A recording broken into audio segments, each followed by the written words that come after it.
almost got away.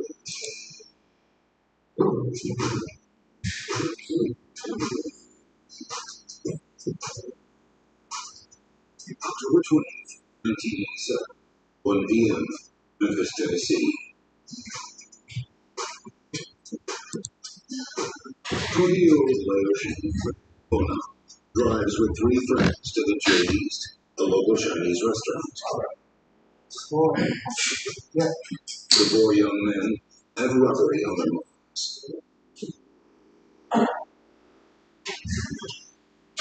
One of them, named Hank, is to work at the J East. He knows that the owner's son keeps a stash of expensive jewelry in a back room of the restaurant. The son of the owner of the restaurant is now in.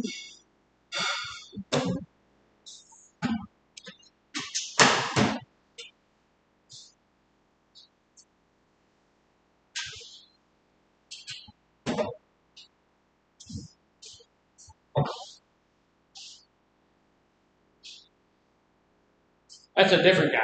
Oh, obviously. Yeah, that's a different guy. That's why I'm looking at it. I already saw the last one.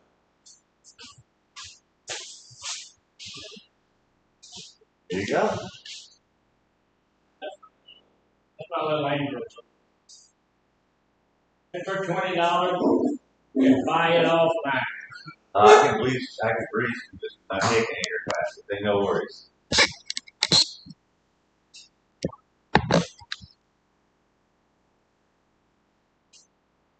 Well, we're going to be going maybe pretty quickly today because I do have some other training I have to do starting at 11.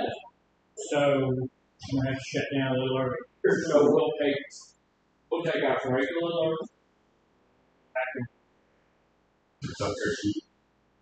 You turn the air on. Say it again. You turn the air on.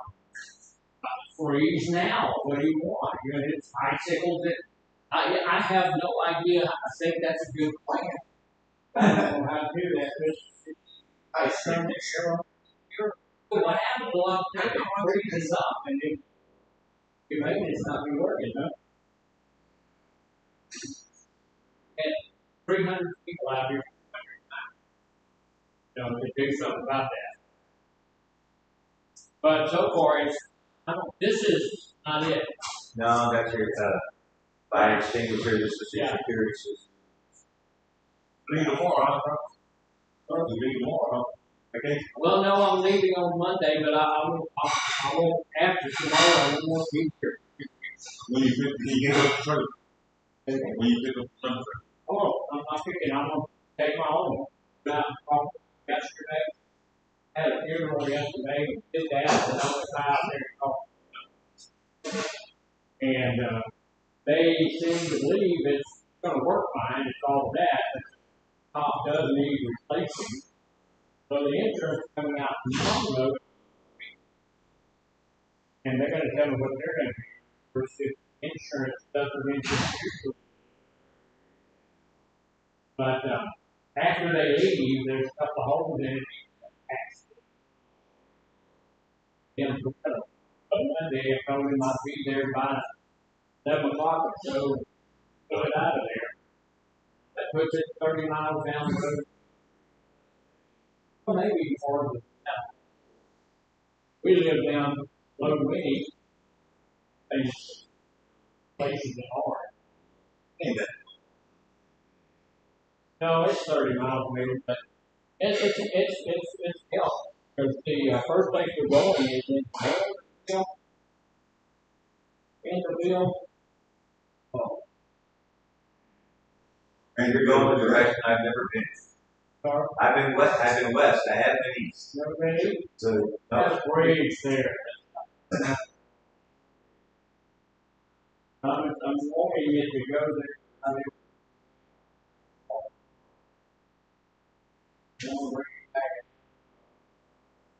We're going to take a look at this and really enjoy it. And hoping.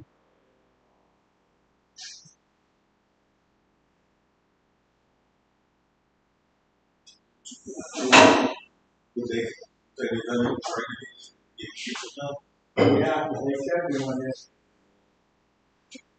Sells and saves money for everyone. Yeah. With an apple. Back with, is it helping get the license? Well, it's hard. Also, 2012, I can see how many hours of that's down. Flight training, 20 hours of classroom training, flying, out soloing, solo. We have a certain place you have to go. Oh, good at license. Uh,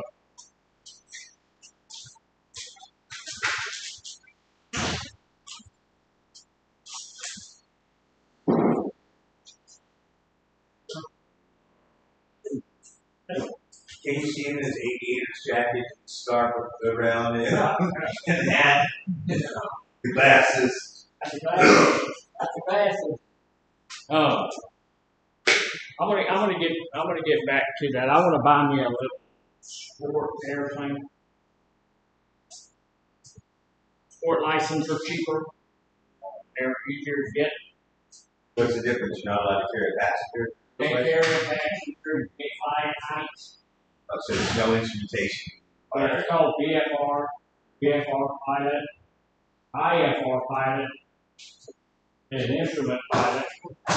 That's a little different. No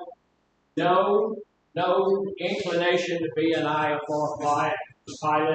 But if you get up there one day and something happens, a storm comes up or something, and the visibility is gone, and you're a VFR pilot, and you're stuck.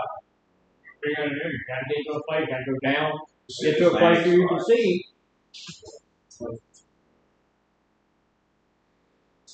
Well, it's Friday.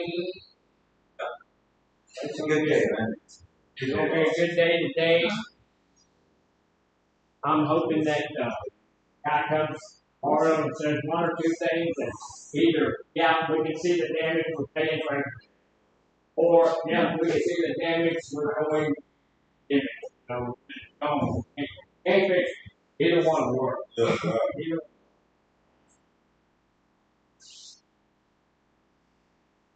Hey, answer me something. Those, I don't have insurance on my camera. Right.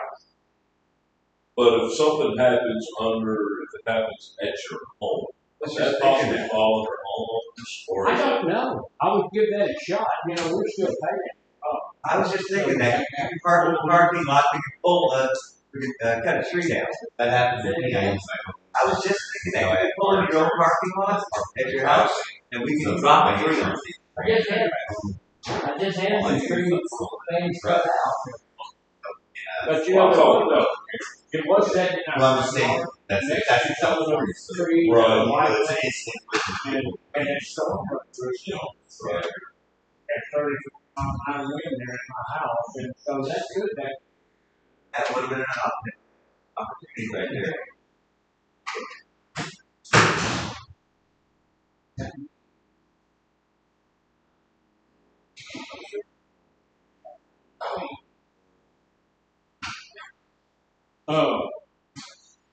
Appreciate you having my back. And hey, word of advice, if you do trade them in, I'm just saying, watch them people. Right now, they're gonna come in low to kill you. Oh, sure. This thing needs a lot of work. My decision, I don't know how I want to pull it. To go to 5, 6 different states with it. Oh, so you're gonna take a gamble with it? I am. I talked to the guy yesterday, and they're doing all of this stuff, getting it ready, make sure the slide works, it works, and make sure everything works. Gas is filled up, the tires are good, and bearings are good, all of those kinds of things. They're going to watch it. All that they do for free. So he took a look at it. He said, "Man, it's bad and all that kind of thing." But I'm gonna make the decision whether or not I want to keep it or not. I get back, I want to keep it, I want to spend a few Saturdays. Hey, look, that thing is, what, 8 foot wide, and, 30 foot long, and, dude, I'll pull that top off there and cut some holes if I need to, and put some better stuff on there, yeah. I'm gonna say, first thing first, Jack wants to their front porch. Okay, yeah, you gonna come help? Now, are you fixing on that front porch you in the rest of the fellas? Somebody else over the structure. Okay. It's been through the same thing. So you should do your little network. Hey, right. Maybe I get them to come help me. How they might already know it. They might have a son-in-law, saying their business. Yeah. When you say they say 10,000, he might say the shit. Give you 500 for some shit. Yeah. You know what I mean? Yeah, you're absolutely right. I got a guy. I got a guy that is in the church. Actually, he just quit the church. But his wife went nuts on him. But I know that guy could fix it. And when he got through it, he's that type of person that I wish I was. When he got finished with it, it was better than the guy at the shop. Yeah. Yeah, I got a guy like that, but I don't know. All right, we're going to get started. We've got to get our sign-in sheets this morning. We all know which sign-in sheets we're supposed to be signing in on. Y'all sign in on the right sign-in sheet and get them up. Get those things done so that we can do that. Then we're going to do we'll look at our book here. We're on page 21. So I'm sure everybody brought their stuff with them. You guys over at North, I'm sure you have them, you ladies, and you're ready to go. We got a new guy on our board up here this morning. I know you can't see it over there. Someday I'm going to take some pictures and stuff, but this is a pretty good one. This old boy here, what do you think might be his issue? Anger. Yeah, he may be an angry individual. And so we're going to be talking a little bit about anger this morning. This is an emotion. Usually this is the emotion that is the one that is we use more than any other one, and it sometimes doesn't turn out well for us. So we're going to go. We've hit on anger a couple of times this week, but we haven't done anger specifically. So we're going to specifically do a little bit of anger this morning to see what we got going on about that. So our goal this morning is to learn about my own personal anger issue. I want to learn about my own personal anger issue, what's going on with me, because it's more important for me to know what's going on with me than it is with you, right? So one of the greatest things that we can learn about anger is what do we do when someone's angry? When you got somebody angry, we've seen that happen, running through, screaming, hollering, kicking doors and stuff. What do you do? What are we going to do with that guy or that lady? What are we going to do with them? Try to calm them down. What else? Somebody say knock them out? Screaming. Yeah, screaming, yelling, and doing all that. They stop the cowboy mess out of them. Yeah. Snap them back to reality. Right. Slap them back to reality. 90% of the time, all of those physical things are not going to help us. What we need to do, go ahead. Separate them and allow them to calm down on their Yeah. own. Now leave them alone. That's one of the best things that we can do. We can leave them alone if they get to the where they look like they're going to be a danger to somebody. What do? Call the police. You would be amazed at how quickly a person calms down when a couple of policemen walk in. And they don't even have to be big policemen. The other day we had a little issue. We called the police. Did y'all notice that both groups of police that came, there was a very small lady police. Yeah. And she walked right up to, and when she did, the individual calmed down immediately. There's that authority there. And so they did that. Sometimes we need to do that. But if I go and put my hands on somebody to try to calm them down or something like that, it usually escalates the situation. And it'll escalate the situation two ways. It causes their anger to get deeper because they feel like, now I'm disrespecting them or whatever, and your own anger starts to rise. Excuse me this morning. I'm all choked up over this. Our own anger starts to get up because anger breeds anger. Because it is a defense mechanism. And when somebody's angry and they look dangerous and all of this kind of stuff, and look, when people are angry, they can be dangerous. And so when we see all of that stuff and we go in there to interject into that situation, I'm going to fight or flight syndrome is going to come into me, and suddenly we're two angry people. So that's why we don't need to be running into that situation to do anything. We need to be, cautious about doing that. Sometimes it's absolutely necessary, but only when it's absolutely necessary do we want to get involved in the mix, right? We don't want to do that. There are professionals who do that. So we're looking at on our emotional health. We're looking at number 4 on the stages that we go through. We've gone through denial or avoidance. We don't have any of those things. Insight and acceptance. There may be a little bit of an issue there. To action. I think I need to do something about this. It's been there every day. I'm angry when I get up. I'm angry when I go through the day. And I'm angry when I go to bed. So I may need to do something about this. Then once I take that action, things begin to happen. I begin to see better self-esteem coming up, and I begin to heal from whatever issue I have. So in this one, self-esteem and healing begins to happen. You're currently engaged in honest, positive work to address your emotional health concerns, including in-depth sessions on an individual level with therapy or counseling professional.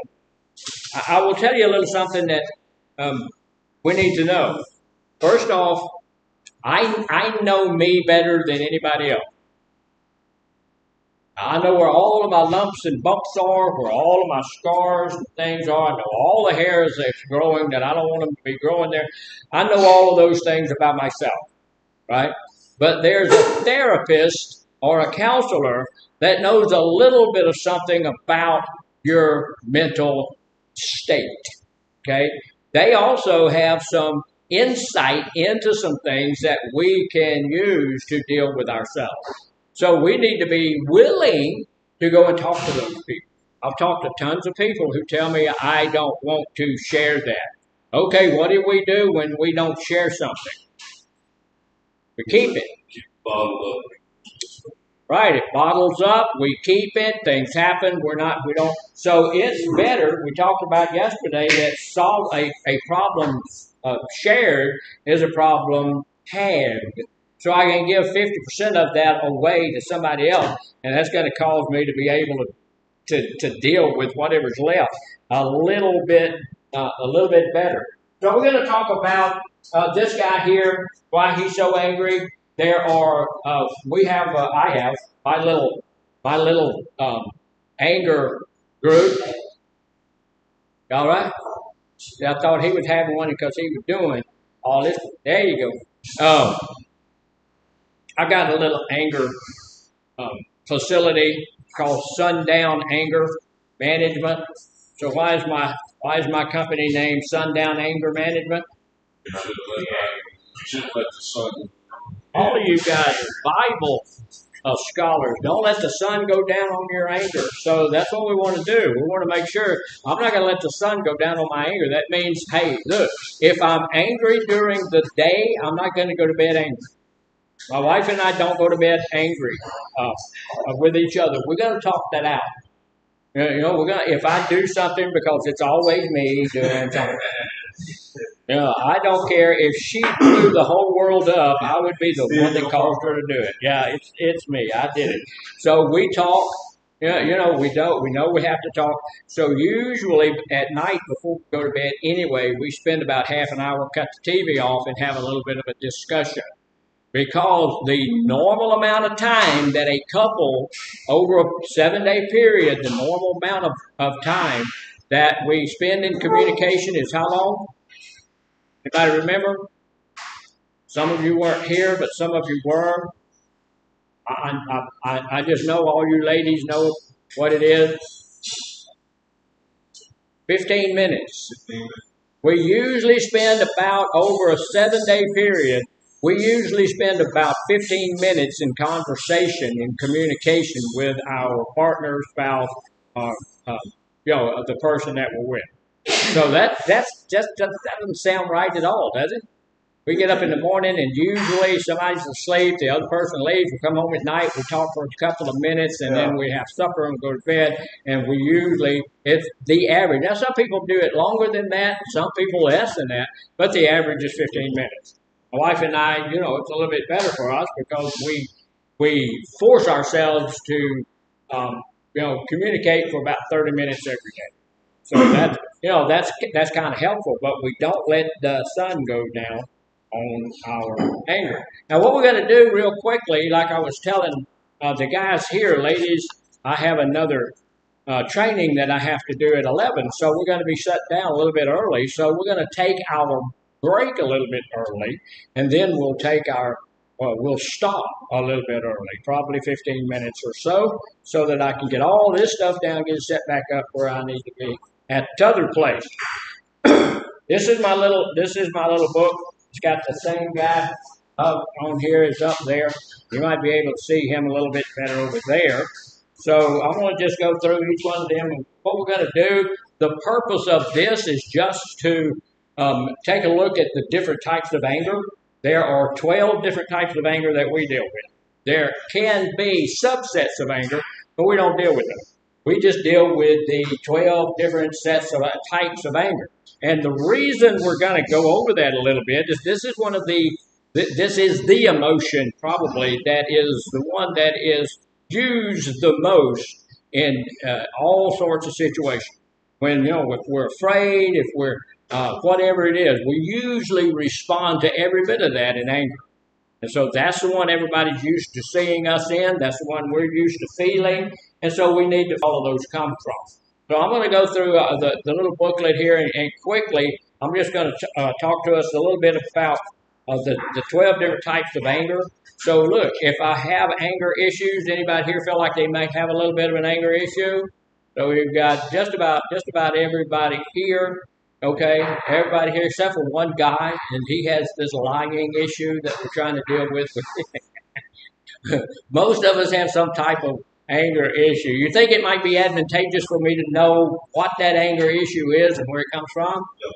So that's what we're going to look at a little bit, what that anger issue is. Where does it come from? I might fit this mold in one or two of these places. Now, that's the other issue, that you don't always just go for that one succinct place. This is my anger. This is why it's happening. A lot of the times we can have 2 or 3, sometimes 4 different areas of anger that's fooling with them. So, but it's helpful for me to take a look at it, and then I say, well, that sounds like me. And so maybe I can do a little something about it. So we're going to begin up here a little bit and see what we've got. The very first one, anger, this is what we need to understand. Anger is a normal reaction that's neither good nor bad. It could be both. It could be a little bit of both, but it's not. We don't need to look at anger itself. See, when I get angry, I can do some bad things, right? I can also do some good things when I'm angry. But we cannot look at the emotion of anger and say anger's bad. Anger's good. You can just lay right here, that'd be great. Anger's good, anger's bad, we just don't need to do that, right? Because anger in itself is what? A benign emotion. It's not going to do anything unless you choose to get into it and get into it in a bad way. So the first thing we need to know is that anger is normal. Just because you're angry, just because you get angry on a daily basis, just because you get angry and do goofy, stupid stuff, that does not mean that you are a bad person.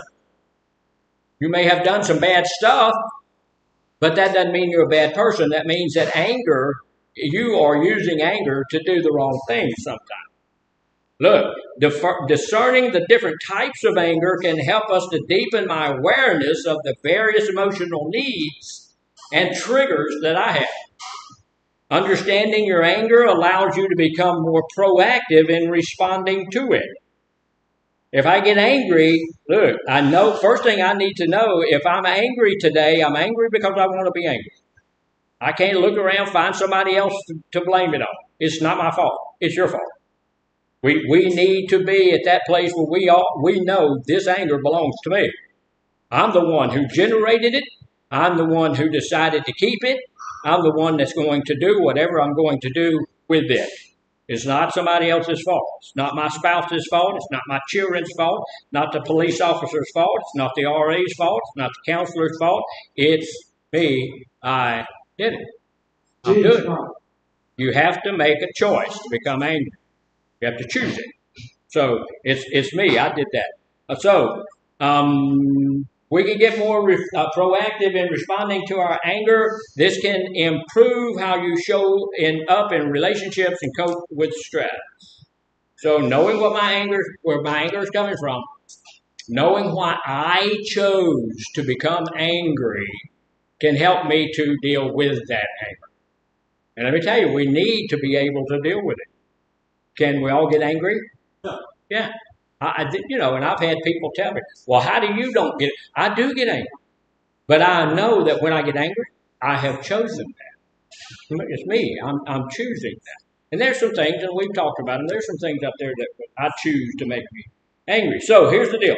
Because anger can display in different ways depending on the individual and the situation, and because anger is a secondary emotion. What does that mean? That's really important for us to understand. The fact that anger is a secondary emotion is the understanding that's going to help us to deal with our anger more than anything else.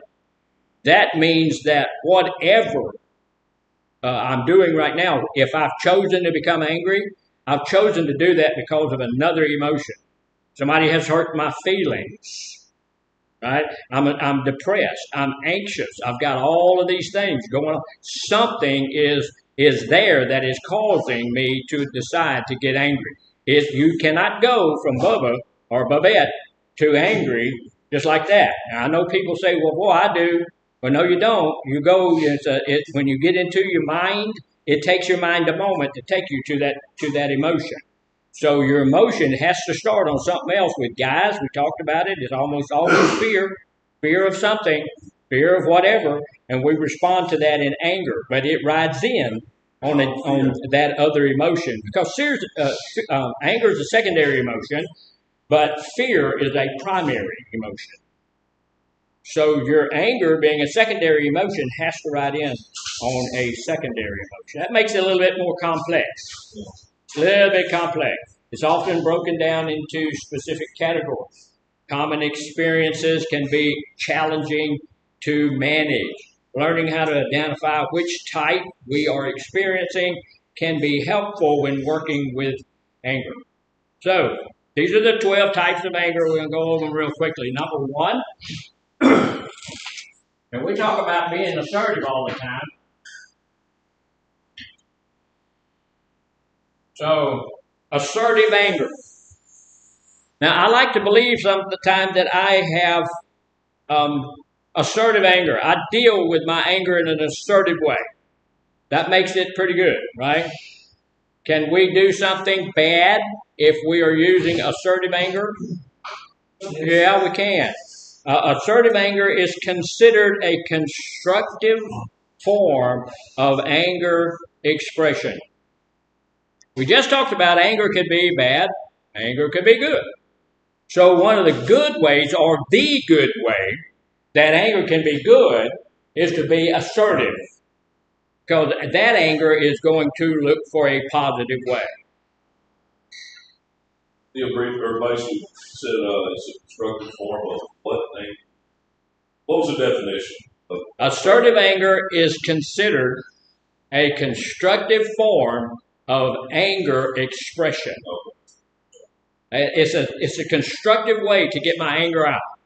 If I'm angry because I see that kitty cats are not being fed, I get ticked off about that. What am I going to do?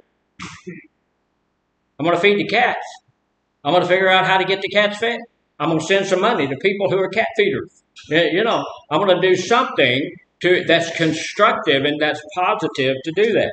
Rather than avoiding a conversation or being prone to outburst or screaming or yelling, assertive anger is used as a healthy and productive expression of frustration to make positive change. Have y'all ever been frustrated? Sir. I was a little bit frustrated this morning. I think, I have this thing on my arm over here that showed me what my sugar is. And I looked at it this morning. Right now it's 95. That's good. That's good. I was coming in this morning and it was like 70 something. And my little thing is beeping and all of this. And I'm saying, well, I'm not eating sugar, so I can't do that. So I went over to McDonald's and I bought myself a breakfast sandwich. Okay. So I ate the breakfast sandwich. That should have taken my sugar up to probably 200, I mean, that's not good stuff for you. That biscuit and all that stuff, but I'm looking at it and it's 95. So what does that tell me? This little thing ain't working. Something wrong with it. My sugar's probably at 300, And so that was a little bit frustrating to me. So, I got to thinking about it, and now I have come up with a constructive way of dealing with that. What I'm going to have to do is start bringing me an extra sensor with me, and when something like that happens, I'm going to change the stupid thing, because I just know that's not correct. So, something constructive. This can look like expressing how you feel in a positive, safe way. How can you do that? Something makes you angry, or you allow yourself to get angry on you, angry about that stuff. It's a skill that can be taught. For example, you might get to the place where you make a statement like, you know what, dude? When you come up and you blow behind my neck back there, when I'm sitting in group, you come up and blow behind my neck. You take a piece of paper and you start sticking it in my yard and stuff like that. You can say something like, "Sir, you know what? I don't really like that as much as you think I do. I don't think you understand that. When you stick it off in there, instead of breaking somebody's neck or something like that, you could just be positive and tell them, I wish you wouldn't do that. 90% of the time, people will be okay with that. 90% of the time, people will say, okay, I'm sorry, I thought it was funny. And, I've had people tell me, dude, don't do that, because I always try to be funny. And, I've had people tell me, don't do that. I don't like that. Just don't do that. I don't appreciate it. And I said, okay, I'm sorry. And they were using assertive anger, right? And then if I didn't quit, they'd get a little more assertive. And then at some point, if I didn't quit, they'd get a little aggressive. So, I had to be a little bit more, let them be assertive. So assertive anger is combined with appropriate body language. Now, y'all know how when you stand when you're ready for an attack, you get ready to fight. We don't stand like that in assertive anger. We're going to stand in a situation which shows I'm not about to attack you. I'm not about to beat you up, but I want you to know that that is not okay. So I just want to tell you that. So, and sometimes we have preset expectations about methods to resolve or process the situation. That gives a chance to express the anger in ways that enables positive change. If somebody's aggravating me and I really don't like it, and I let them know, that gives them a chance to make some positive changes, right? And they can make some positive changes. What if they don't make positive changes? Things go to a different place, but using assertive anger will let everybody here assertive in the way that you communicate, in the way that you do things. Yeah, I pride myself on being an assertive person. I had somebody tell me the other day, but this is what we'd like for you to do, and if you feel like you can't do that, I said, don't worry about that. I'm an assertive person. I make that confession. I will tell you. Rest assured that I will come and let you know that that's not something we're going to do. I will let you know. I'm not going to be mean, nasty, ugly about it. I'm just going to tell you I don't do that. I'm not going to do that. It's just not something I feel like I can do right now. I wish you would not do that anymore because I don't like that. That's assertive, ain't it?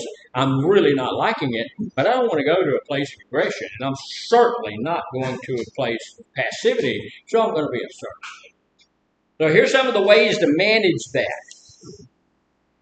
We can help practice assertiveness in safe situations.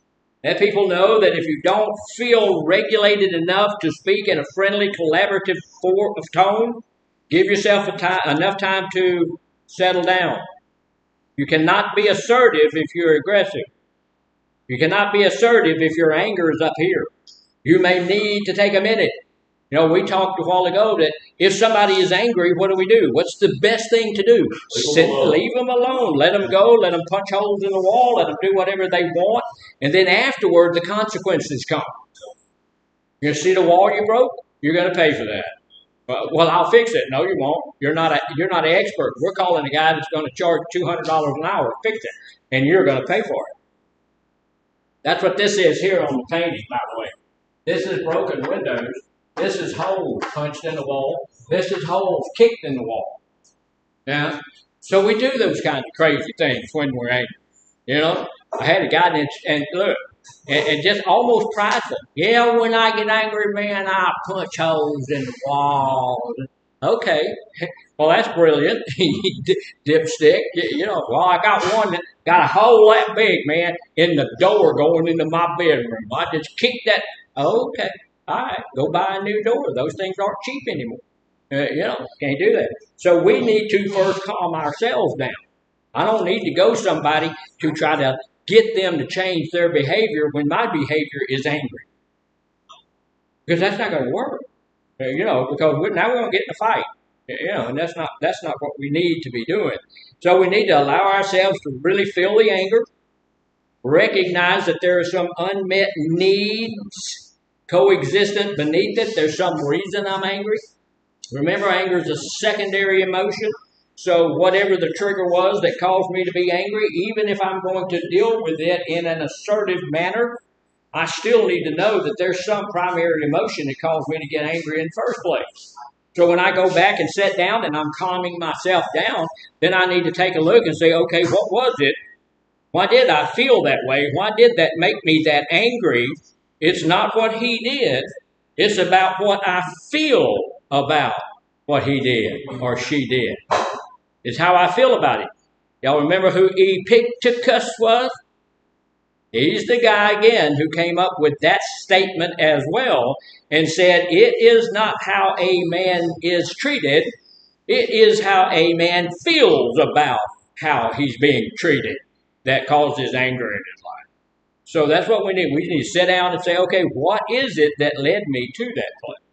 So a lot of the time, when I figure out what it is that caused me to allow myself to get angry at Bubba or Bubette, I don't have to go talk to them. Who do I need to talk to? Me. I need to address myself on that junk. If I can address myself on that, look, I can do it. I've been angry. I got a little bit ticked off at somebody today. And I had to let that person go, let his counselor talk to him, and then I slipped off somewhere to get myself back where myself's supposed to be. And then I ask myself that question every time. Every time. Why did that make me feel that? I didn't get stupid angry.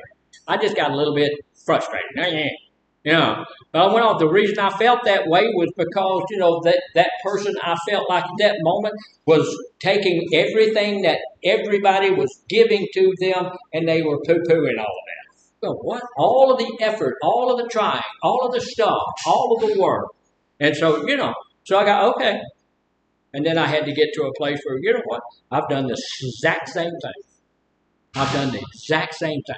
I've blamed other people for everything all the time.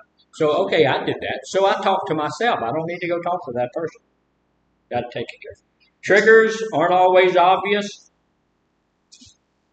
Triggers, are they always obvious? They are not. They're not always obvious. Some of the same triggers that get us when we're drinking, people, places, and things, Those can cause us, look, if that person over there, Bubba over there, Bubette back there, if every time I get around that person, I get angry, I need to not be around that person, right? They may be somebody really close to me, but if they make me angry all the time, I may need to stay away from them. So reflecting inward can help us to understand what anger is really about. Why am I really angry? Why am I angry all the time? The anger iceberg, and y'all remember that, right? We talked about that. The anger iceberg, we've got the iceberg that goes under the water, and we just see just the tip of it, and the tip of it is anger. Underneath it is all these other emotions. So every time I get angry, I need to go back to understand why. And look, I've had people, I said, well, tell me why you're angry. Because he said, no, that's not why you're angry. Because she, no, it's not why you're angry. No, you need to go back to and find out what emotion got pricked by what they said. You know, they said something, did something that said, boom. Okay, and then you said, all right then, you want to go there with it? We'll go there with it. You know, you need to figure that out. So what I do when somebody says something that pricks me or does something like that, then I'm going to go off somewhere, calm myself down first, figure out what emotion I'm dealing with. And if it is necessary for me to go talk to that person about that emotion, then I will. I'm not going to go talk to them about anger. I'm going to go talk to them about hurt feeling. I'm going to go talk to them about, hey, you're making me anxious when you do that. I'm going to be talking to them about, hey, you know, you make me sad when you show me all of those little pictures of all those little doggies on television. You know, I get all sad. You know, and that's what makes me, I wouldn't send those guys a nickel. You know, all of that kind of stuff, you know. So, that's aggressive. I mean, that's assertive anger. And that can be a good anger. But even if it's a good anger and the decision that I have made because of the anger is a good one, I still don't need to respond in anger. I still need to go to that person on a different level. I've had so many people tell me, well, that's a good sounding idea. That sounds great, but I can't do that. That's not true. That's not true. We're always looking for what? A good excuse for bad behavior. I want a good excuse for bad behavior. Well, this is why I drank. Now, I never would have done it if Bubba hadn't brought that over here. You know, all right, that's a good excuse for bad behavior, right? Now, I never would have punched him in the head if he hadn't have said that about my sister. Okay, that's a good excuse for bad behavior, right? I never would have done any of that stuff if she hadn't said that about my mother. Okay, we're looking for a good. Why do we do that?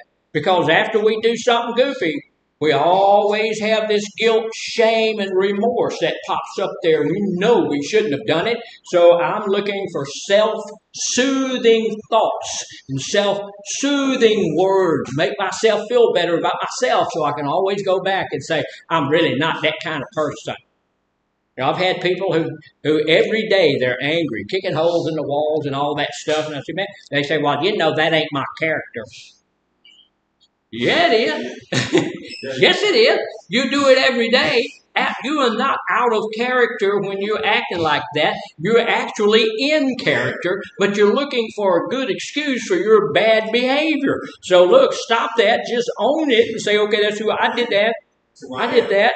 Yeah, that's who I am. I'm having an issue with anger. I need to figure out how to get it off my plate.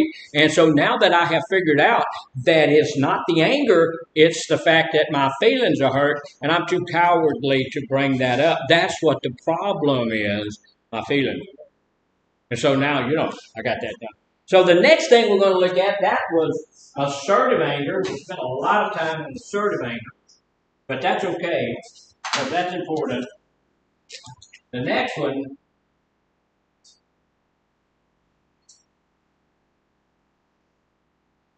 is behavioral anger. You might say that word right, but that's really well. You did that really behavioral. It kind of rolls off my tongue, gets tied around my eye teeth, and I can't see what I'm saying. Yeah. So behavioral anger. What is behavioral anger? Your behavior? All right, let's see what it said. Behavioral anger is a physical reaction and it is common in men with anger issues. It's also, we find it in ladies with anger issues, and it's becoming more and more prevalent in ladies with anger issues. Used to be years ago, it was in about 12% of ladies and about 98% of men. Now it's in about 60% of ladies and about 80% of men. So it's changing. Ladies are becoming a bit more aggressive in some of this stuff. So this can be dangerous as it can be expressed through violence. We saw somebody run through here the other day, kicking the walls and slamming the doors. And was that behavioral? Yeah. Yeah. I want to push you guys up because you guys did the exact right thing. And I want to push your staff up. Our staff did, most of them did the exact right thing. You know, they got out of the way and let him do his behavioral stuff. You know, that's a good way because we don't want to get we don't want to get punched in the head.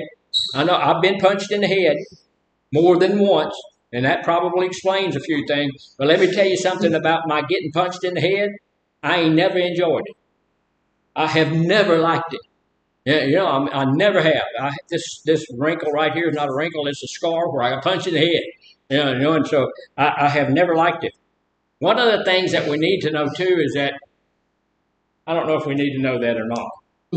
It is a dangerous thing for ladies to get involved in those things because one of the things a lot of people don't know, and you know I say that sometimes, and I don't know what people know. So there's a lot of stuff that I say that about that may not be true. But your bone structure, a man's bone structure, is much, much, much, much stronger than a lady's. Yeah. So you can get hit in the face as a guy, and it hurt like the dickens. Yeah. But, you know, you're going to get over it in a couple of minutes, you know, and okay, you know, that hurt. Ow! But sometimes if a guy or even if a lady hits another lady hard enough, their bones are way less, their face bones are way less strong than a guy's, and they will crush, they will crack, they will fall all to pieces. And so that's just not a good plan. You know, you shouldn't. And so if there's a guy that's beating on lady folks, cut it out. Coward, don't do that. You know, come see me if you have to. You want to get into a fight, come see me. And I got a couple of guys here. I'll just. I ain't doing it, but I know some other guys do. They'll help you. So it can be dangerous because here's the deal: it has the potential to slip into destructive or displaced anger. That means that they might hurt people that don't even, you know, they're not even part of that. They're going to get into people and do some things and destroy some stuff. Behavioral anger is impulsive and unpredictable. You don't know what's going to happen. And I've had people tell me recently, well, I don't, you know, that kind of stuff doesn't scare me. When I hear that happening and stuff, I run right up into it. Okay. You've never been hit right smack in it. You know, I don't do that. If somebody's going off like that, I'm going to watch them. I'm going to be ready. I am not going to run right up there to it. Because in the days I would do that, they helped me stop running. Here, sit down, and I would. So behavioral anger is impulsive, it's unpredictable, sometimes ending with unhealthy legal or interpersonal consequences. Right? If you hit somebody, hurt somebody, you're going to jail? No. Yeah. Sometimes you're going to hit somebody, hurt somebody, and you're going to the graveyard. You know, so that's not a good way. That kind of anger is destructive. It's bad. I need to know if I'm in that kind of anger.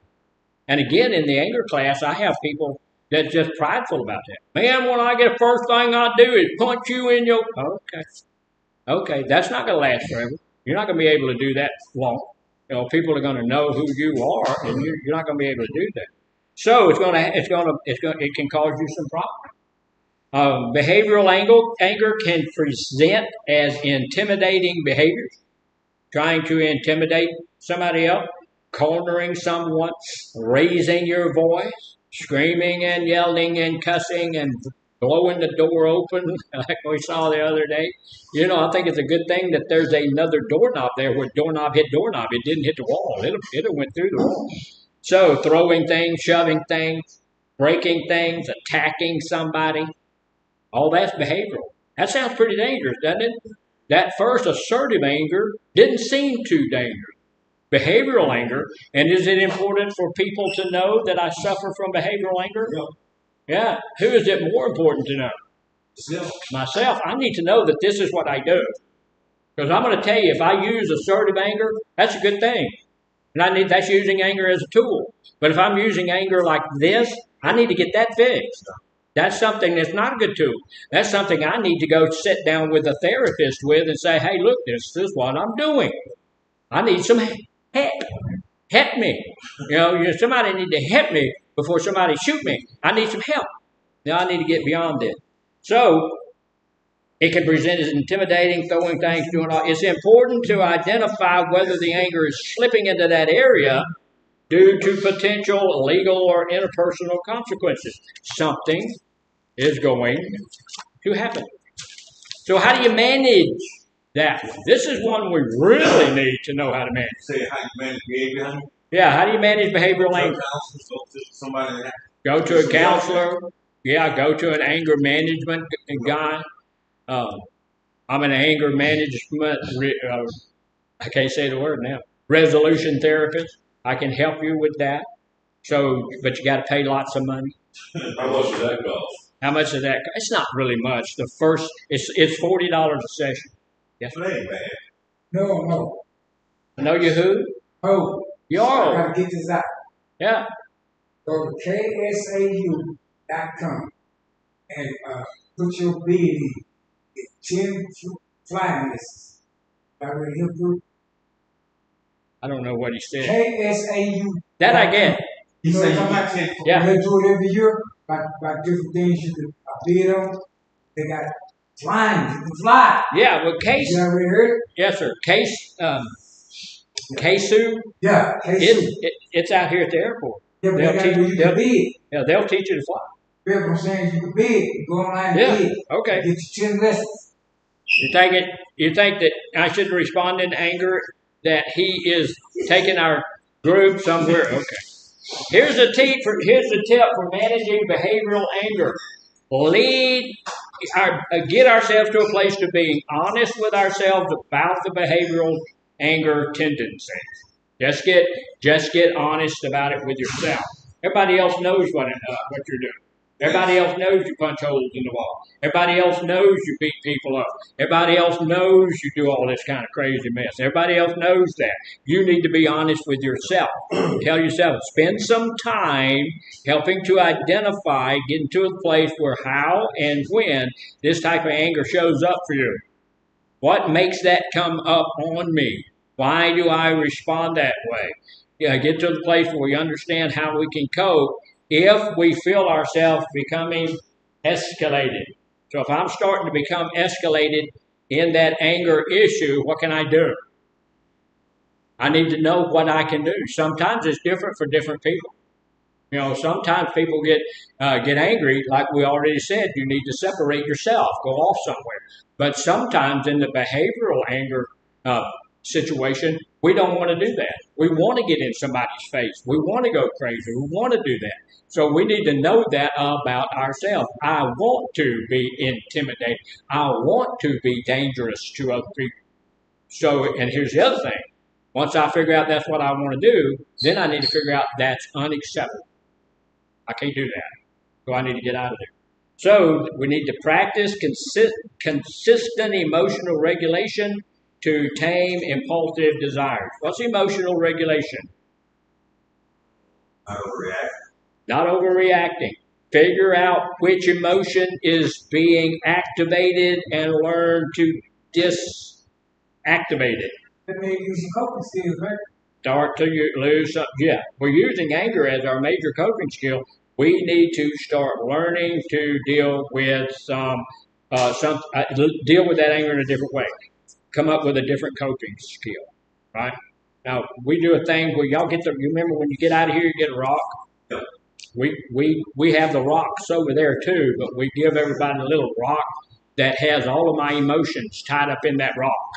When we put that rock in our pocket, we walk around. When I'm starting to get angry, I get a hold of the rock. That rock has it all in there, and that will allow me. And look, it's simple and it's goofy. It's called a therapy rock. It works. It works. Okay, you said right there at the end, come up with what? A different type of coping skill. Some type of coping skill that's a different type of coping skill. Think about, now, the more you can do this, the easier it feels to manage this type of anger. So I'm not going to talk about that. But some of this is over the top responses to small things. So if it's over the top response to a small emotional gig, we need to be able to figure out a different way to deal with that emotion. So, all right, number 3. What's number 3? Oh, I hadn't told you. Mhm.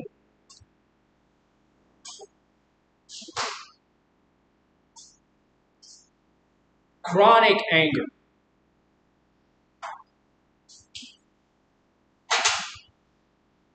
What is chronic anger?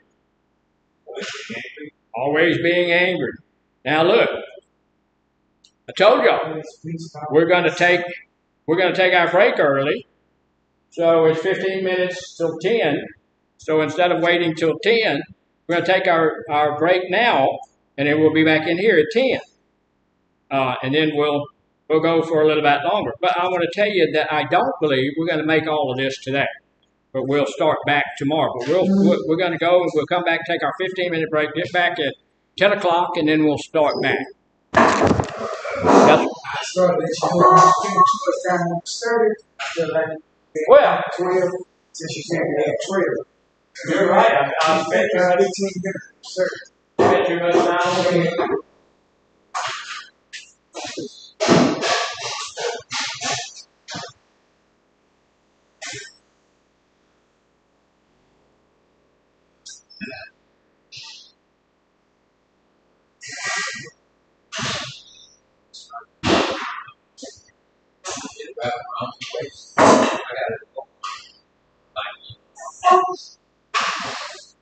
Yeah, I need.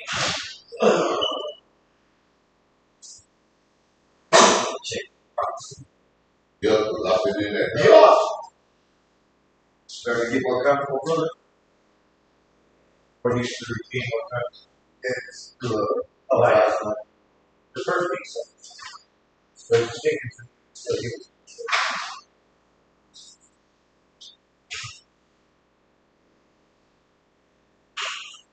Come on, boy.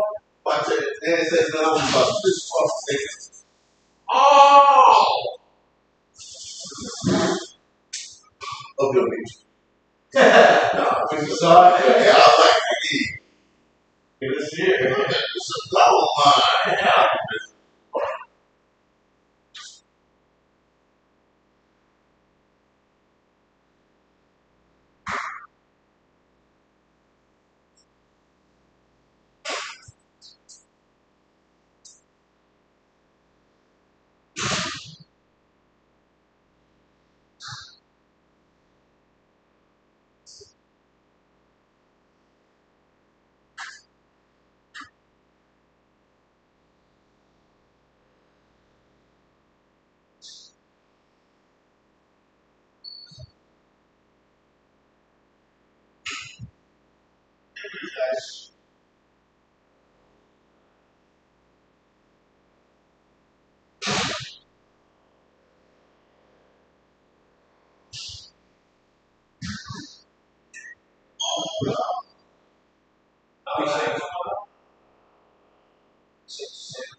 Yeah, convenient.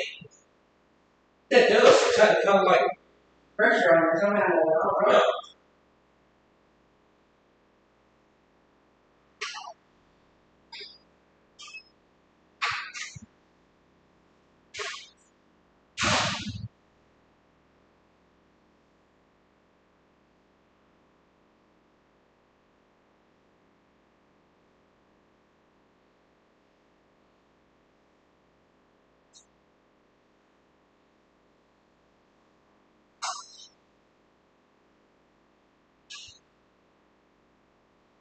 Get my exercise in.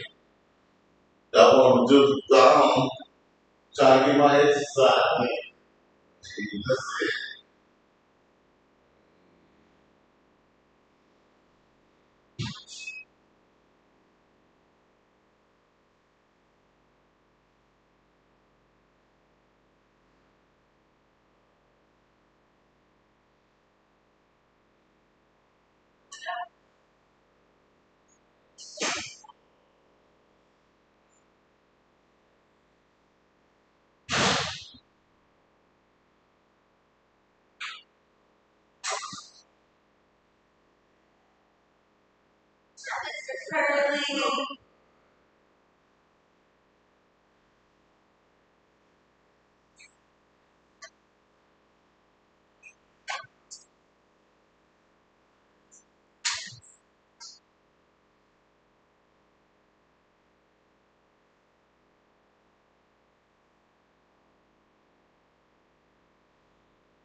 Lady,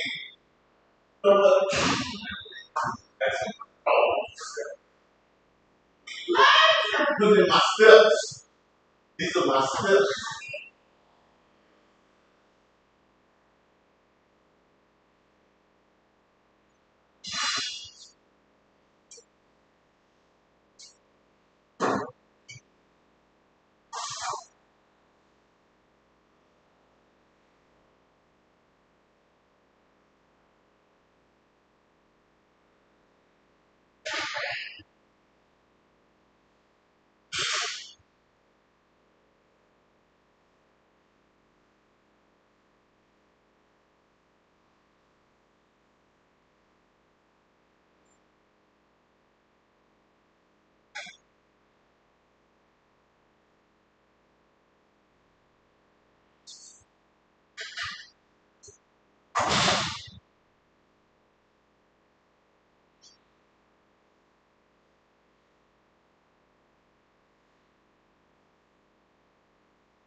Mr. Moore. Go here.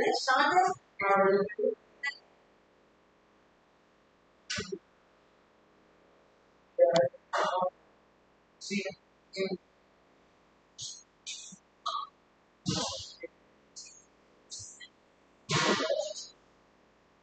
they got a food in this place?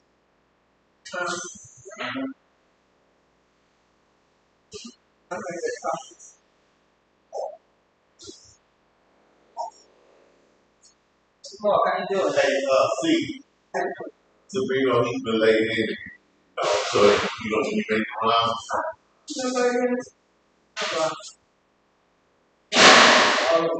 Get that shit. Get that shit. Yeah. Ever slow down? Ever slow down? See what that is? I got a little he's struggling. So,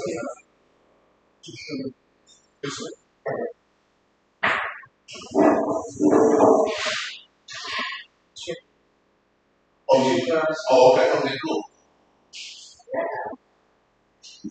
Yeah? No. he said, no, I said, yeah, I got some creamer. Which way you gonna sit? I'm sitting that up. Where you going? Uh-oh. I got busted. What you just doing? Okay. I don't know, the sheet was like,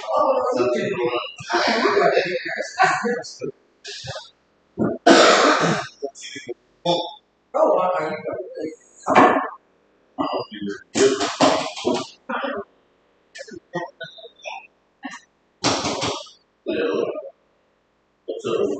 How is it?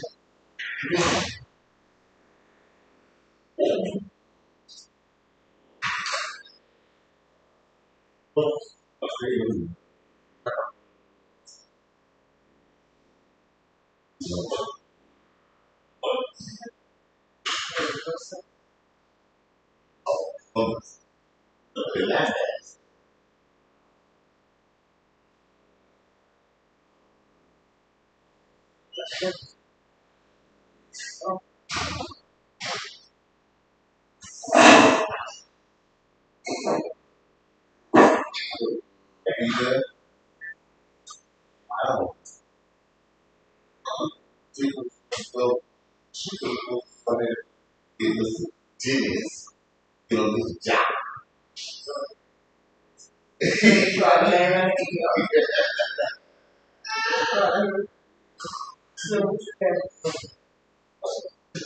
Okay, so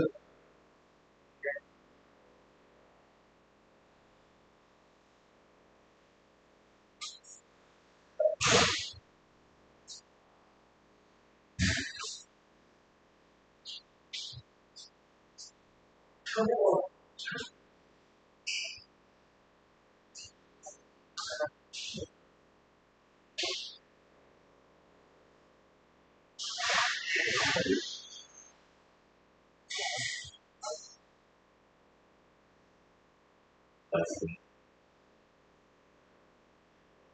Please make select. So, yes, I want to register. I want to register on it's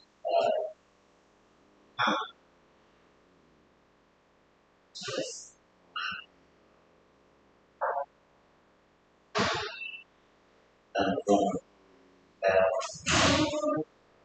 or register now.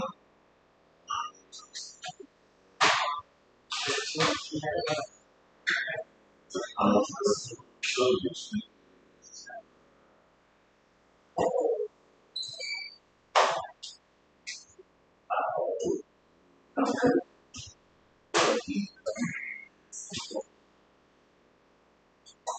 Okay, well,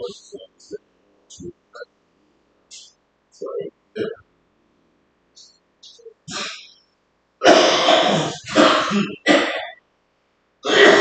Online deal, deal.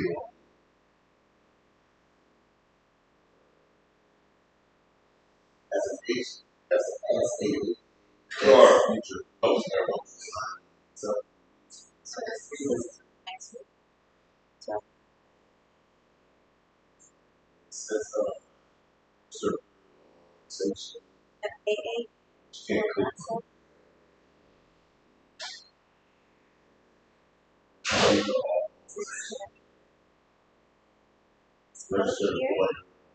But this one I whether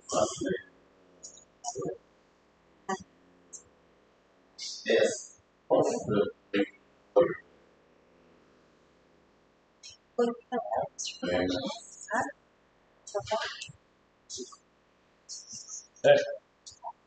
You got it on. same thing. That's it. That's probably. I You think don't it's know how I did it. Absolutely. you know, Send it over now. Goodbye.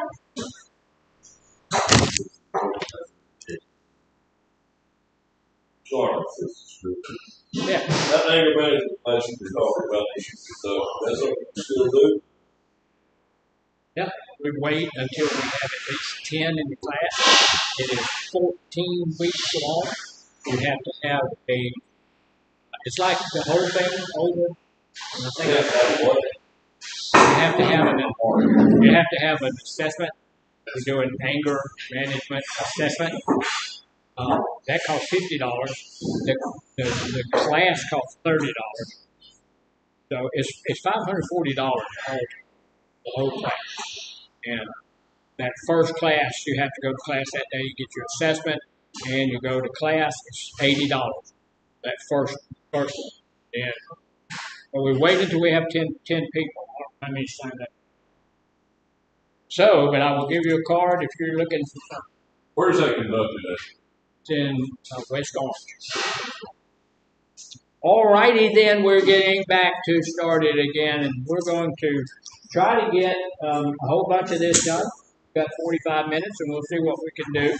If we don't get through all of it today, it is tomorrow is still emotions, and we'll go over it then. Now we started talking about what?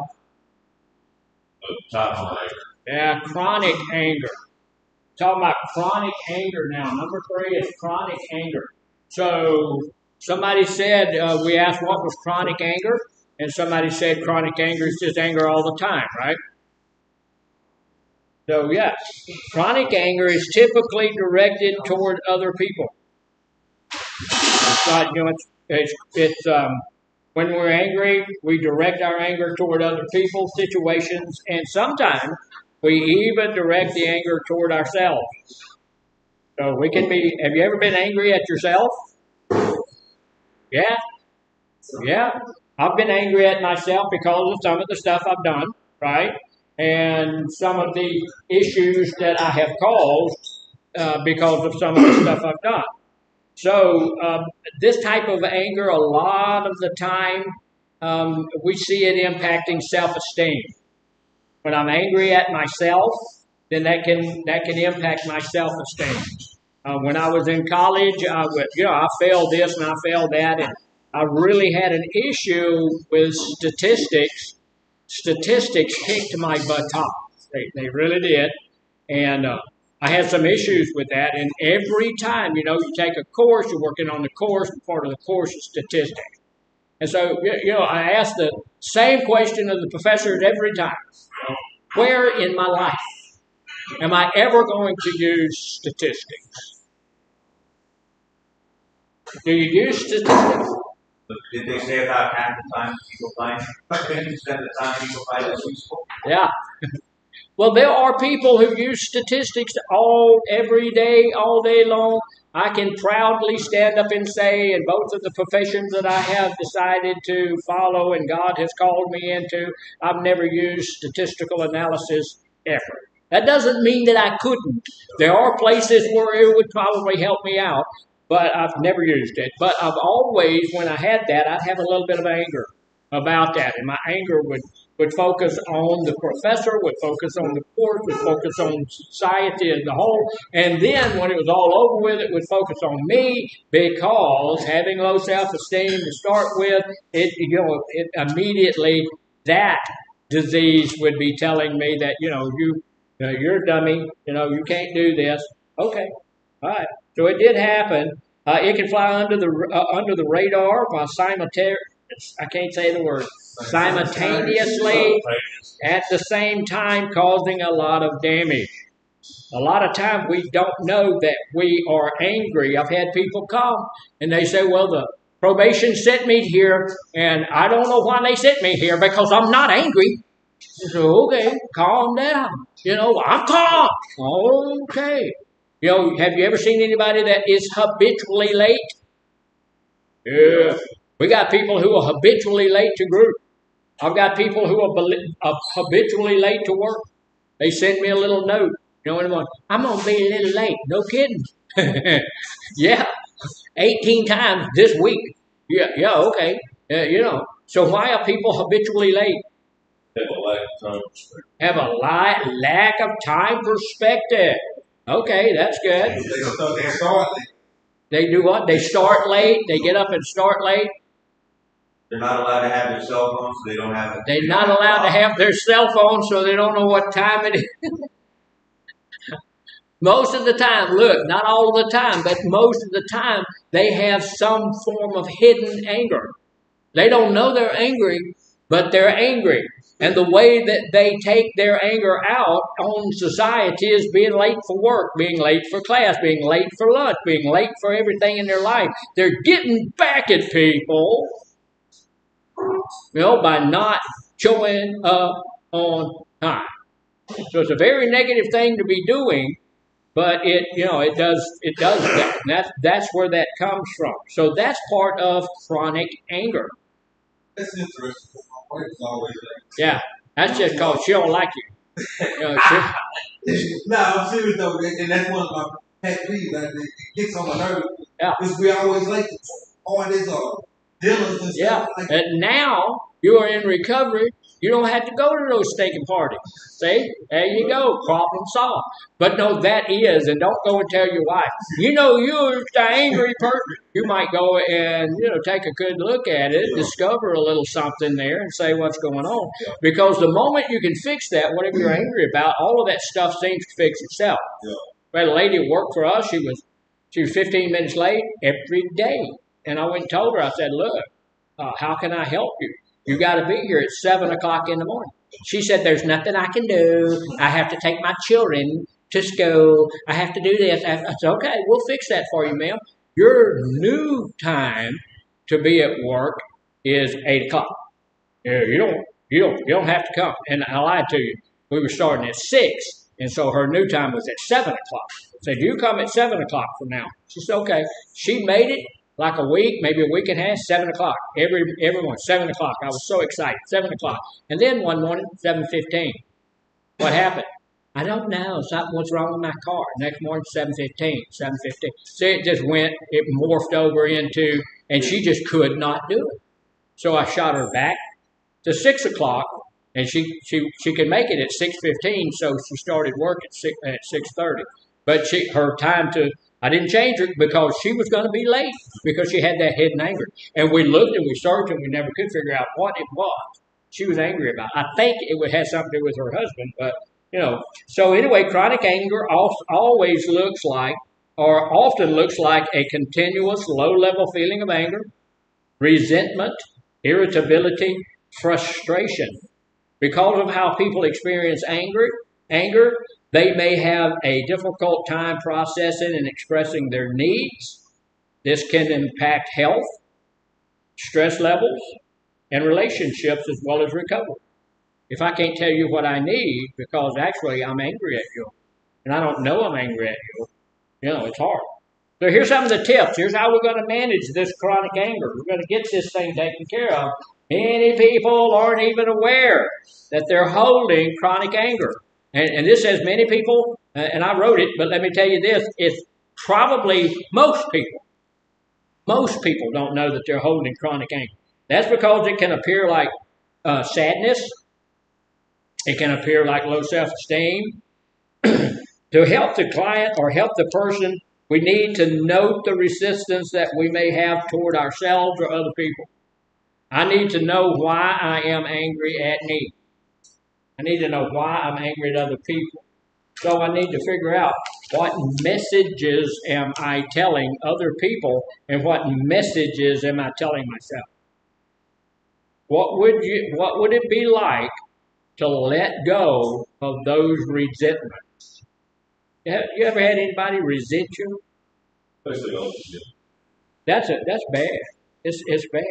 So what benefit do they have holding on to those resentments? There's not a lot of benefits in there. Because as we hold on to those resentments, we are actually hurting ourselves and messing up our own self-esteem. So answering those questions, though, can help us start the initial work of unpacking that anger, dealing with it. So that's all, that one's not too bad. We can deal with that. The next one is a little bit harder to deal with.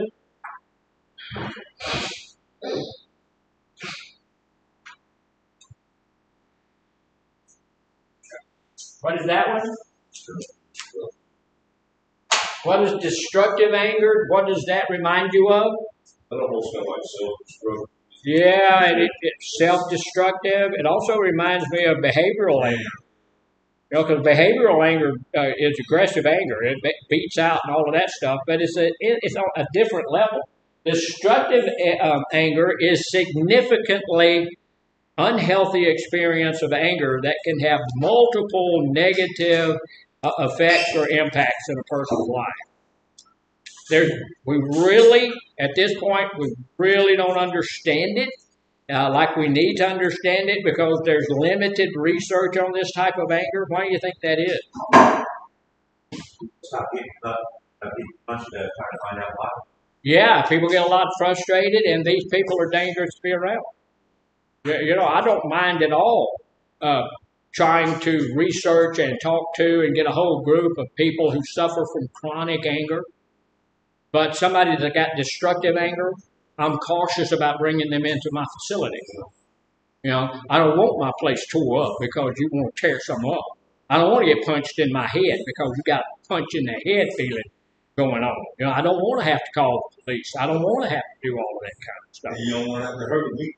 No, this is why the very first thing you do is an anger assessment. You figure out which level, what type of anger, what are you dealing with before we start trying to deal with it. It's often seen in connection with extreme end of behavioral anger. See why it sounds like anger? I mean behavioral anger, because it's the extreme end. It gets to behavioral anger and then goes farther than behavioral anger. It may include extreme irritability or even hatred of others, even when it isn't warranted. People right now killing people, they don't even know that because they hate them, because of their political stance or because of their religious stance or whatever. You know, and they're doing that's all this destructive anger coming out. Destructive anger can look like verbal or physical actions used to hurt other people, like throwing, breaking something that is important to that person. You know, So that was physical. physical, verbal, or physical action used to hurt other people, like throwing and breaking something that's important to the person they're angry with. And look, I like y'all writing, taking notes. That's a good thing. But if you think you have an issue along those lines, you want one of these books, you can get one. I'll tell you. Okay, $100, and you can get just about anything. No, you can. I'll make you a book, and you can have it. You know, I'll give you a book. It won't be colored up and pretty like this one usually, but it'll be. This is my teaching book, but it'll be a book. And the same thing goes for the ladies group. If you guys want one, just let me know. Get it for you.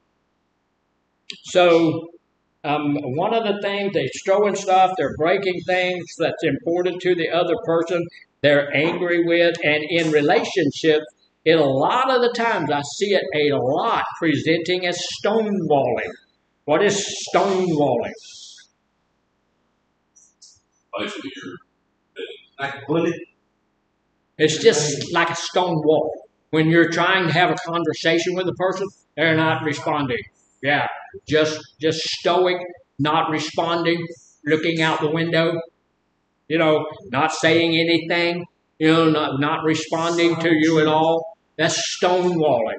That is not as dangerous as something, although it is aggravating and sometimes can cause the other person to want to strike out.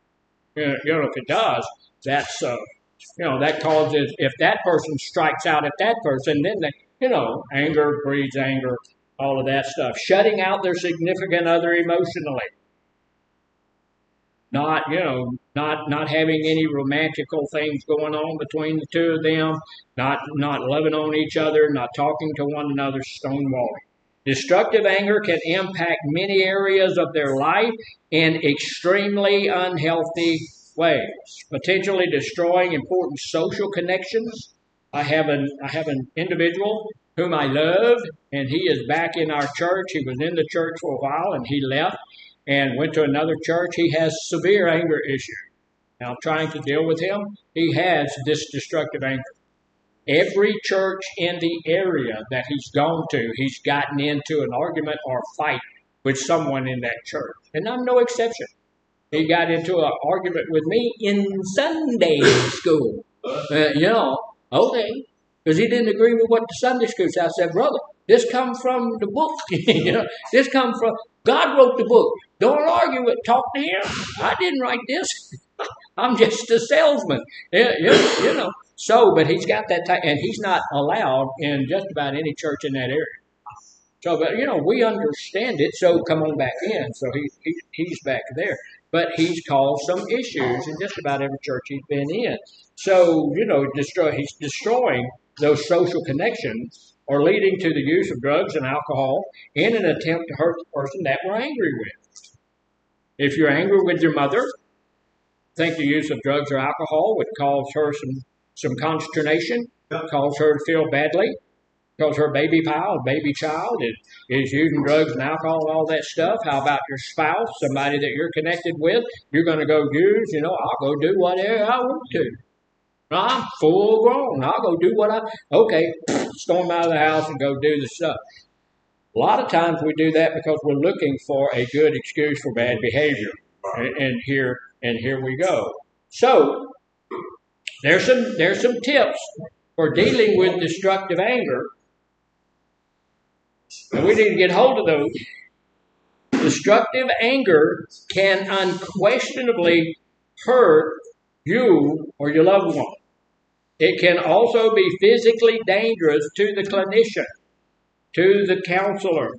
This is why if someone has an anger issue, I want to meet the new clients who come in. And if they seem like they have something like this, I don't want a clinician locked up in there, close the door, no, leave the door open. Well, there's confidentiality things. Okay, I understand that, but you stay there. No, you stay. Well, so I want that to be safe for not only for the clinician, but for the other person. Because if you jump on that little girl, something's going to happen. You ain't going to be able to do that, for any length of time. Somebody's going to get in there and help, So it can be. So you got to be cautious about those kind of. Managing this type of anger can require professional support and more concentrated intervention. Sometimes, look, we're LCDCs and we can deal with that. I'm a CART and I've been trained to deal with anger, but we can deal with some of that stuff in our LCDCs. Your counselor can deal with some of the anger issues that we have. But at the same time, there are other people right down the hallway. We've got 4 therapists here now. So if you need, if there's at that place where we need to send that to a different level, we can send it to a different level. So But Miss Sierra down there, she's just marvelous. She's a fantastic Miss Nunez, great therapist. Yeah, so we've got some good ones. And so Tamara, she's a good therapist. So we've got some good people to go down there and do that. We need to know that there may come a time when we need to do that. However, we can help our client to pay attention to the earliest warning sign. If I have this type of anger, if I have anger that I know is destructive, it's a destructive thing. I know that it can be hurtful. Then I'm going to want somebody to let me know what my warning signs are. I need to know when I'm starting to heat up. I need to know when I'm starting to have a problem. And when I get that first sign that I'm headed in that direction, I need to know my destructive anger triggers so that I can identify other ways to manage that stress. It's whatever's causing it, I need to be able to deal with that, right? So the very first thing I need to be able to deal with is the stress. Yeah, the stress, the trigger, whatever it is that's leading me to the destructive anger, I need to figure out what is leading me there. And then when it leads me there or is headed in that direction, then I can head that thing off at the pass, right? Remember the old cowboy shows? Let's head them off at the pass, brother. Yeah, so that's what we need to do. I need to stop whatever's causing it before it causes it. And that's good stuff. So, number 5. Okay. This is a good one.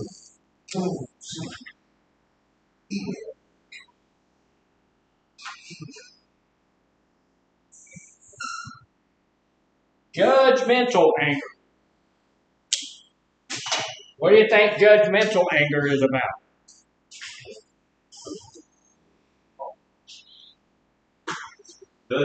People judging. It can be almost as bad as it can be as bad as some of the other things. Judgmental anger is something I see a whole lot of, and we can deal with it pretty well. It's often a reaction to some perceived slight.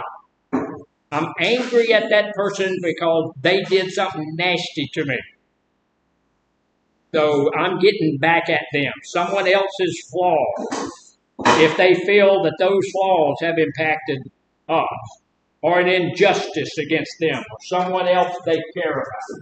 Judgmental anger is identified in people's core beliefs. We get into our core beliefs, basic perspective of understanding of the world. This core belief is generally one of feeling like they're better or worse than other people. If I feel like I'm better than you and somebody makes you my boss, am I going to get angry at you? Well, I'm not, but a lot of people that had this issue would, because they think that they've been slighted. Have you ever seen anybody that was upset because they didn't get the promotion that somebody else got? That's a judgmental anger issue. I know that I have been there when I was in the military. On this day, I was supposed to get promoted. This guy got promoted, and I'm waiting for my turn, and I didn't get promoted. Man, I had some judgmental anger going on. I was ticked off at the captain, ticked off at that guy that got promoted, ticked off at the whole world, So, this leads us to judge other people and to become angry about their actions, their expressions, whatever's going on. It almost always manifests as justified anger, justified fury. When anger arises from a perceived injustice or personal slight, it may involve criticizing others, making disparaging remarks, venting frustrations, unfair situations. Over time, this pattern can strain relationships, hinder emotional support system, contribute to feelings of isolation and diminished self-worth. Y'all ever been around somebody like that? They're always complaining, always talking down the place that they work for. I like to tell people, yesterday you had grits and gravy, right? You had a hard-boiled egg and some grits and some gravy, right? The company that you're talking so badly about, that's why you had those. If this place is so bad, move along. Go on. Yeah. But a lot of people, if they suffer from judgmental anger issues, then they're not wanting to leave. They don't want to leave. They don't want to go anywhere. They got a pretty good deal going on wherever they are, but they just want to operate in that judgmental tone. They want to judge. They're judging everybody. They're judging everything. And so if they leave from this place and go to another place, what are they going to do? They're going to start judging whatever's there. Now, they're going to start judging what's in that place. And I see, we have clients that come in. We had one guy here, this was, months and months ago, but everything. He didn't like the group. He didn't like the food. He didn't like the room. He didn't like me. He didn't like himself. He wasn't too fond of his mama. He was just everything. So he was judging everything. But nothing good. Wasn't nothing good. And when he came here, he was homeless. And I'm telling him, look, you got a bed, you got a house, you got some food. This is heaven. But he didn't see it that way. Man, I could cook a whole lot better than that. I mean, the last place I was in, they had, maybe you should have went to the other place. They got better food. But if he went there, he'd have been talking about this place like he was talking about that. Just being judgmental about everything. A lot of the time, too, we look at some of this stuff and some person being judgmental, we don't really look at that as an anger issue. But it is. It's an anger issue. Now, can we be judgmental? Yeah. Ooh, I'm judgmental. There's things, man, I'm going to, wait a minute, shouldn't do that, shouldn't do that, you shouldn't have done that way, you shouldn't have said that way, so I'm being judgmental, right? But I'm not judgmental all the time of everything. There are good things, and I like them. So here's some tips, here's how we deal with it. Lead that person to consider how judgment is a form of self-protection. I'm making these judgments to protect my own psyche. I'm doing these things to protect my own self. Often we judge what we don't understand. They shouldn't be doing that. I don't even understand what they're doing. Sometimes there's stuff that comes out of the main office that, I don't understand what they're doing, so I'm going to judge it. If I went and understood, and there's sometimes, look, that's happened to me, Mr. Dennis down there came up with that room, and there's a video therapist in there. I'm going, whoa. So I judged the snot out of that. And so I'm walking home judging the snot out of that, and then a couple of days later, he showed me how it worked. I'm in there, and man, I was impressed with that. It's just beautiful. It's fantastic. So now I understand it, and I'm judging it differently. Yeah, I am. Yeah, that's interesting. So sometimes we judge because we dislike something or somebody that represents something we either lack or we want. Yeah. Go over to a guy's house. He about 85. And he got a boat sitting out on his yard. And go by there and look at that boat. You notice the tires are down just a little bit. They've been sitting out there for 4.5 years, 5 years. And you know that motor is going to, it's going to tear it up sitting there like that. And, I'm thinking, that man ain't never going to use that boat. All his kids are dead. So he ought to offer that boat to me. He ought to tell me, hey, look, brother, take that boat. But that did. Never had. And so, just judging him a little bit on something that's not even meditatorial. Yes, sir. What about that guy that got a two-seat plane? Yeah. I know a bunch of people a little too. And they ain't gonna give it to me. Man, I do that. So anyway, instead of trying to change the judgment, we need to be able to teach ourselves to lean into. Wait a minute, I got to get over here. Compassion. We need to lean into compassion. What good can you find in the other person? Somebody that you're really judgmental about? Take a minute, take a look at them. Let me tell you something. That sounds simple, doesn't it? That's not easy. If I don't like you, finding something good about you might be hard. And there's some people out there I really don't care for. So when I'm looking at that person and saying, hey, I need to find something good about that person. That may not be the easiest thing in the world for me to do. So, I need to do it though. What may have led them to act in that way that they do now? I need to understand that that person has some good things in them. And the other thing I need to understand is, why am I feeling that way? Why am I feeling that way? Am I jealous about that person? One of the things that I get a little bit like that about is somebody that has a higher level of education than I do, or somebody that has a higher level of licensure than I do. I start looking, well, I ought to go and try for that license. I did that this morning. Now look, okay, I have the bachelor's degree and the master's degree, so why don't I take the test for the LPC? So, and I still might do that on them. But that's a form of, it's judgmental anger. And I suffer from it. One more that we want to look at today, and then maybe we'll hold the other 6 for tomorrow. But if I get this thing off here, one more.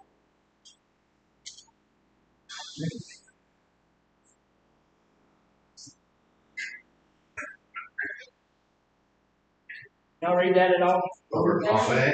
Overwhelmed. Overwhelmed anger. What do you suppose overwhelmed anger is about?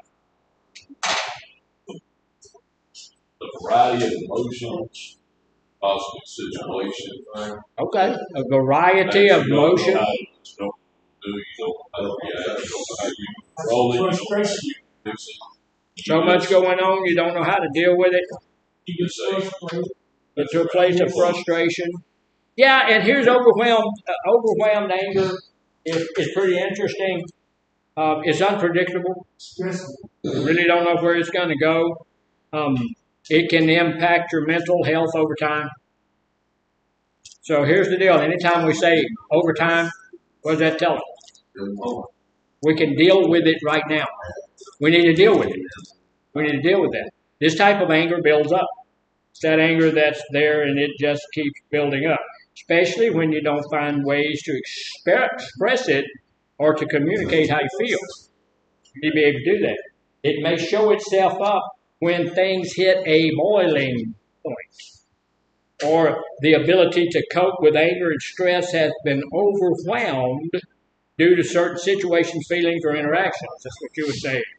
You're angry and you've learned ways to deal with your own anger, but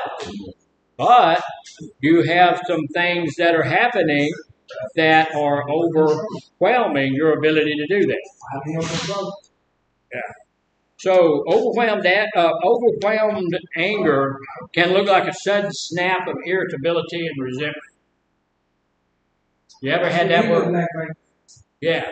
He's at that place right now. Yeah, you don't want to run. If he's in the room, what are we going to do? There's smoke coming out of there. That's smoke coming out of there.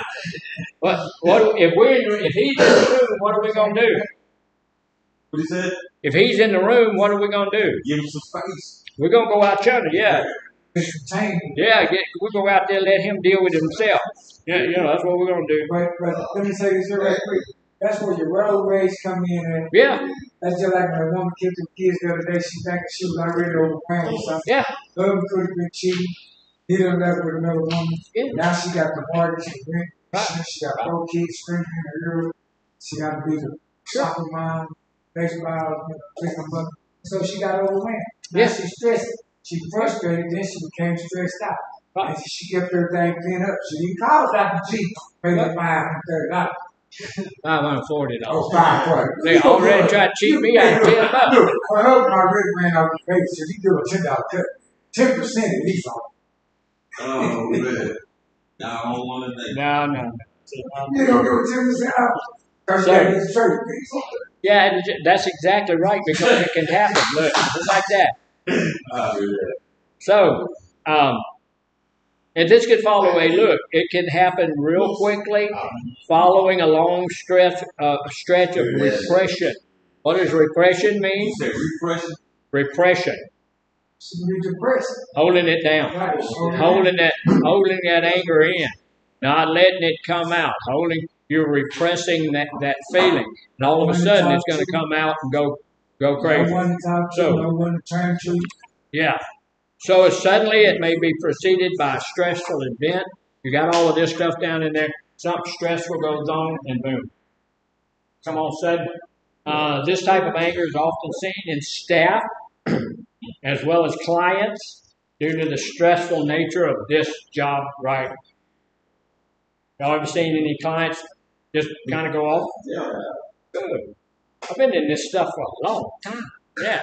I've seen clients go do all kind of crazy stuff. Go crazy, I've also seen staff do the same thing.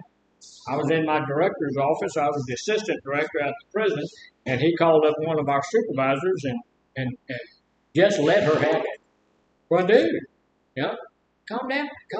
Yeah. She said, "Can I get a word in edgewise?" And he said, "What do you want?" She said, "Are you going to be in your office?" He said, "Yeah." He said, "I'll be over there in a minute. I got something for you." Oh yeah. So she walked in and handed him her resignation and said, "There you go." What did he say? He said, "Well, you can't quit." If you go out at the prison right now, every counselor out there has like 100 clients. They need people so bad. It is. They don't pay much. It's working for the state. And it's just terrible. It's terrible. And so, it was like a huge thing for her to quit. She was a supervisor. She was supervising one building. And we needed her. And he said, "You can't quit." She was walking out the door. I ain't working here no more. Don't try to stand in my way. Yeah. But all of that, there was anger on his part that built up over that stressful situation that caused him to talk to her like that. And then it was frustration and anger on her part to come over there and say, And so I'm standing there, I'm a little angry and frustrated as well because now I've got to go take her spot, to hire a new supervisor to go in and do that. So here's some tips for managing overwhelmed anger. Managing overwhelmed anger often requires early intervention. So one of the things as leaders and managers that you do is you watch. And you make sure you see if a counselor is getting a little, then you go and slow that person down. I had a thing that I did out of prison a lot was 15-minute vacation. When somebody'd come in all upset and stuff, I say, "You see the chair over there?" They knew that was the 15-minute vacation chair. They go there and sit. There's a little ice box there. Open it up, has soda and ice and water and stuff like that in there. And get them something, sit down, eat a cookie. I don't care what's happening out there. And they knew. They didn't keep trying to tell me about it. They go sit down. They're on vacation for 15 minutes. So they're gone. And then after 15 minutes, they'd come back and we'd have a better.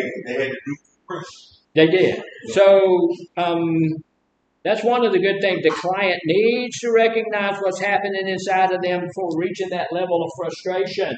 We need to know what is causing me to have that level of stress that's building up on. We need to get to the place where we know the early signs. They come in a lot of different forms. They may include fatigue.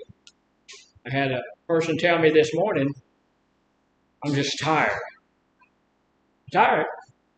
Just got to work. Just tired. So, okay, what does that tell you? There's a little too much stress going on there. A little too much, being a little overwhelmed. You shouldn't come to work tired. You should leave tired, but you shouldn't come here. You should come ready to go to work. So that's a little irritability, a little bit of disconnect, watching for passive-aggressive action. And you can tell a passive-aggressive action, somebody comes up and says, "Hey, you know what? I like the way you did that, but I like the way you did that, but you should have done this, you should have done that, you shouldn't have." That's passive, but it's aggressive at the same time. Right? All right, let me tell you this. We're going to quit here in just a few minutes. But if you want a book, just let me know. And ladies, if you want a book over there, if you would let Miss Chastity know, just let her know that you want a book, and I will know what book you're talking about. I have a few of those books here. I will probably have to get some more of them if there is a large demand. If you don't want one of my books, don't worry about it. Ain't gonna hurt my feelings, but I will get into some passive aggressive anger on you when next time I see you because of disrespect and all that kind of mess. But we're gonna we're gonna go back on break here for a few minutes, and I will see you guys tomorrow. And look, what we're going to do is go over this again. And if you want one of those books, let me know, and I'll see about if I have an opportunity to get them for you today before we begin class tomorrow. And you'll already have a book so that we can do that. And guess what we're going to start on in the morning? Passive aggressive anger. Well, you had me fooled. I thought we were going to start on the donuts since you were No, there ain't no vacation, donut. See, this is a man who has donut on his brain. Donut on his brain. And that, well, I told y'all I don't buy donuts for people because well, they're nasty. You come back, can you be the work on the line? Yeah. So you can stop mine? Yeah. I'm We're working holding on resentment. All right, let's go ahead and take a break for a few minutes.